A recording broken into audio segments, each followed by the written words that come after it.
Mapagpalang araw po sa inyong lahat. Ngayon po ay araw ng Linggo, ika-19 ng Abril. Pakinggan po natin ngayon ang mabuting balita ng Panginoon.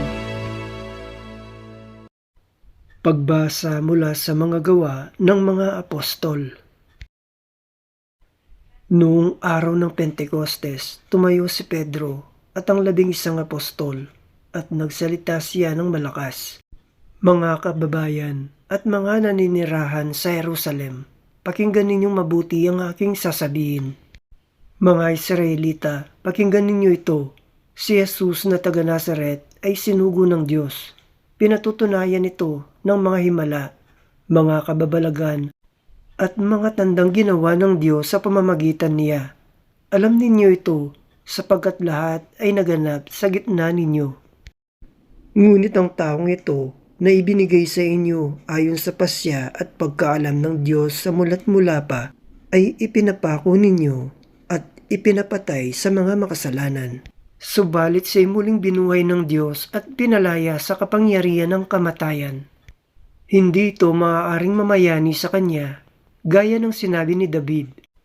Nakita ko na laging nasa tabi ko ang Panginoon. Siya'y kasama ko, kaya't hindi ako matitigatig. Dahil dito, nagalak ang puso ko at umawit sa tuwa ang aking dila, at ang katawan ko'y nahihimlay na may pag-asa. Sapagkat ang kaluluwa ko'y di mo pababayaan sa daigdig ng mga patay, at hindi mo itutulot na mabulok ang iyong banal. Itinuro mo sa akin ang mga landasing patungo sa buhay. Dahil sa ikaw ang kasama ko, ako'y mapupuspos ng kagalakan. Mga kapatid, masasabi ko sa inyo ng tiyakan na ang patriarkang si David ay namatay at inilibing. Naririto ang kanyang libingan hanggang ngayon. Siya'y propeta at nalalaman niya ang pangako sa kanya ng Diyos na magiging haring tulad niya ang isa sa kanyang mga inapo. Ang muling pagkabuhay ng Mesiyas ang nakita at hinulaan ni David nang kanyang sabihin, hindi siya pinabayaan sa daigdig ng mga patay at hindi itinulot na mabulok ang kanyang katawan. Itong si Jesus ay muling binuhay ng Diyos at saksi kaming lahat sa bagay na ito. Nang itaas siya sa kanan ng Diyos, tinanggap niya sa kanyang Ama ang ipinangakong Espiritu Santo at ito'y kanyang ipinagkaloob sa amin, tulad ng inyong nakikita at naririnig ngayon. Ang Salita ng Diyos. Salamat sa Diyos. Salmong Tugunan.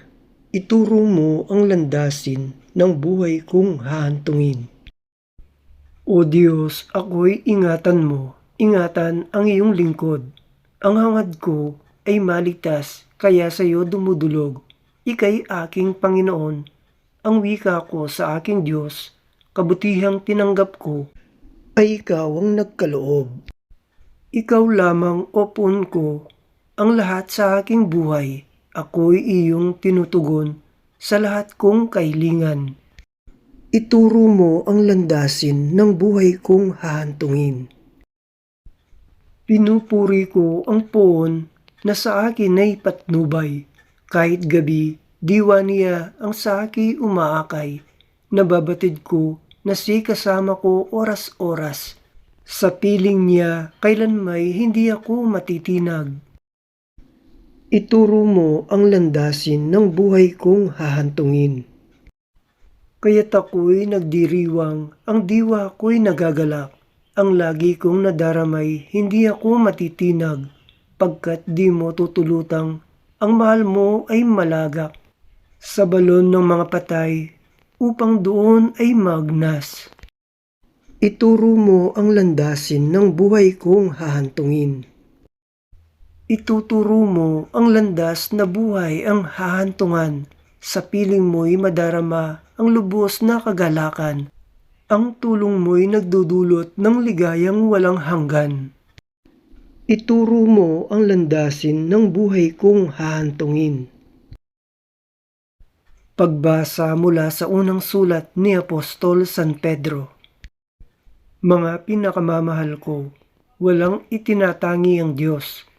Pinahahalagahan niya ang bawat isa ayon sa mga ginawa nito. At yamang tinatawag ninyo siyang Ama, igalang ninyo siya habang kayo'y nabubuhay. Alam ninyo kung ano ang itinubos sa inyo sa walang kabuluhang pamumuhay na inyong minana sa inyong mga magulang. Ang itinubos sa inyo'y di mga bagay na nasisira o nauubos, paris ng ginto o pilak, kundi ang buhay ni Kristo inihayin sa krus. Siya ang korderong walang batik at kapintasan. Itinalaga na siya ng Diyos sa gawaing ito bago pa nilikha ang daigdig. At alang-alang sa inyo, ipinahayag siya bago sumapit ang katapusan ng mga panahon. Dahil sa Kanya, nanalig kayo sa Diyos na sa Kanya'y muling bumuhay at nagpangaral. Ano pat ang inyong pananampalataya at pag-asa ay nasa Diyos. Ang Salita ng Diyos.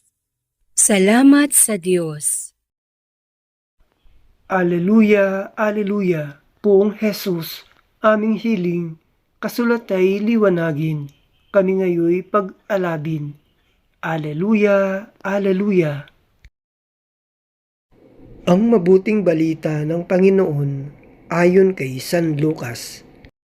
Nang linggo ding iyon, ang dalawa sa mga alagad ay patungo sa isang nayong tinatawag na Emmaus. May 11 kilometro ang layo sa Jerusalem. Pinag-uusapan nila ang mga pangyayari.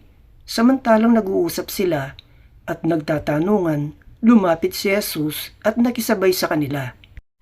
Siya'y nakita nila, ngunit hindi nakilala agad. Tinanong sila ni Jesus, "Ano ba ang pinag-uusapan ninyo?" At tumigil silang nalulumbay. Sinabi ng isa na ang ngalay Cleopas, "Kayo lamang po yata ang dayuhan sa Jerusalem na hindi nakaalam sa mga bagay na katatapos pa lamang nangyari roon." "Anong mga bagay?" tanong niya. At sumagot sila tungkol kay Jesus na taga Nazaret, isang propetang makapangyarihan sa gawa at salita, maging sa harapan ng Diyos at ng mga tao. Isinakdal siya ng aming mga punong saserdote at mga pinuno upang mahatulang mamatay at siya ay ipinako sa krus. Siya pa naman ang inaasahan naming magpapalaya sa Israel. Hindi lamang yan, 3 araw na ngayon mula nang mangyari ito. Nabigla kami sa ibinalita ng ilan sa mga babaeng kasamahan namin. Maagang maaga raw silang nagpunta sa libingan at di nila natagpuan ang kanyang bangkay. Nagbalik sila at ang sabi nakakita raw sila ng isang pangitain, mga anghel na nagsabing buhay si Jesus. Pumunta rin sa libingan ng ilan sa mga kasama namin at gayon nga ang natagpuan nila, ngunit hindi nila nakita si Jesus. Sinabi sa kanila ni Jesus, "Kay hahangal ninyo, ano't hindi ninyo mapaniwalaan ang lahat ng sinabi ng mga propeta? Hindi ba't ang Mesiyas ay kailangang magbata ng lahat ng ito bago niya kamtan ang kanyang marangal na katayuan?" At ipinaliwanag sa kanila ni Jesus ang lahat ng nasasaad sa kasulatan tungkol sa kanyang sarili, simula sa mga aklat ni Moises hanggang sa sinulat ng mga propeta. Malapit na sila sa nayong kanilang patutunguhan at si Jesus ay waring magpapatuloy pa ng lakad. Ngunit siya'y pinakapigil-pigil nila.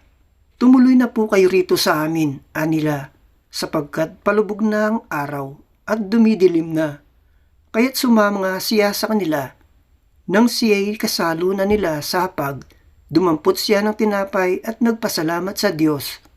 Saka pinaghati-hati at ibinigay sa kanila. Nabuksan ang kanilang paningin at nakilala nila si Jesus. Subalit ito'y biglang nawala. At nawika nila, kaya pala gayon ang pakiramdam natin habang tayo'y kinakausap sa daan at ipinapaliwanag sa atin ang mga kasulatan. Noon di tumindig sila at nagbalik sa Jerusalem. Naratnan nilang nagkakatipon ang 11 at ang ibang mga kasama nila na nag-uusap-usap. Muli ngang nabuhay ang Panginoon. Napakita kay Simon At isinalaysay naman ng dalawa ang nangyari sa daan at kung paano nila siyang nakilala nang paghati-hatiin niya ang tinapay. Ang mabuting balita ng Panginoon. Pinupuri ka namin, Panginoong Hesukristo.